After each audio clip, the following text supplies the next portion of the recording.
Welcome back to my channel ഷാസ് digi helper. ഇന്നത്തെ വീഡിയോയിൽ നമുക്ക് അത്യാവശ്യമായി വേണ്ടി വരുന്നൊരു ഇൻഫർമേഷനാണ് പറഞ്ഞു തരുന്നത്.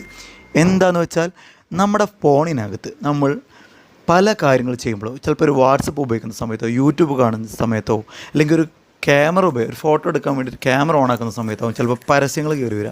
ഈ പരസ്യങ്ങൾ കയറി വന്നിട്ട് പല ആൾക്കാർക്കും പല തരത്തിലുള്ള ബുദ്ധിമുട്ടും വന്നിട്ട് ഒരുപാട് പേര് വാട്സപ്പിൽ മെസ്സേജ് അയക്കാറുണ്ട്. ഇതെങ്ങനെ ഓഫാക്കി, ഈ പരസ്യങ്ങൾ ഒഴിവാക്കി എന്താ ചെയ്യേണ്ടത്, അങ്ങനെ പറഞ്ഞിട്ട് പല തരത്തിലും പല ആൾക്കാരും ചോദിക്കാറുണ്ട്. അപ്പോൾ ഇവർക്കും ഇവരോട് എല്ലാവരോടും എനിക്ക് പറയാനുള്ളത്, അല്ലെങ്കിൽ കാണിച്ചു തരാനുള്ളത്, പറഞ്ഞു തരാനുള്ള ഒരൊറ്റ ടിപ്പ് ഈ ഒരു കാര്യമാണ്. അപ്പോൾ ഇങ്ങനെ എന്നോട് ചോദിച്ചവരോടും അല്ലെങ്കിൽ ഇനി ചോദിക്കാൻ ഉദ്ദേശിക്കുന്നവരോടും എല്ലാവർക്കും വേണ്ടിയിട്ടാണ് ഈ ഒരു ടിപ്പ് ഞാൻ പറയാൻ പോകുന്നത്. അതെന്താണെന്ന് വെച്ചാൽ നമ്മൾ നേരെ ചെയ്യേണ്ടത്, നേരെ പോയിട്ട് നമ്മുടെ സെറ്റിങ്സിൽ, ഫോണിൻ്റെ സെറ്റിങ്സിലകത്ത് പോയിട്ട് ഇങ്ങനെ ചിലപ്പോൾ ഏറ്റവും അടിയിലാവും, അല്ലെങ്കിൽ മുകളിലാവും, അല്ലെങ്കിൽ സെൻറ്ററിൽ. എൻ്റെ ഫോണിൽ ഇത് സെൻറ്ററിലാണ് കാണിക്കുന്നത്.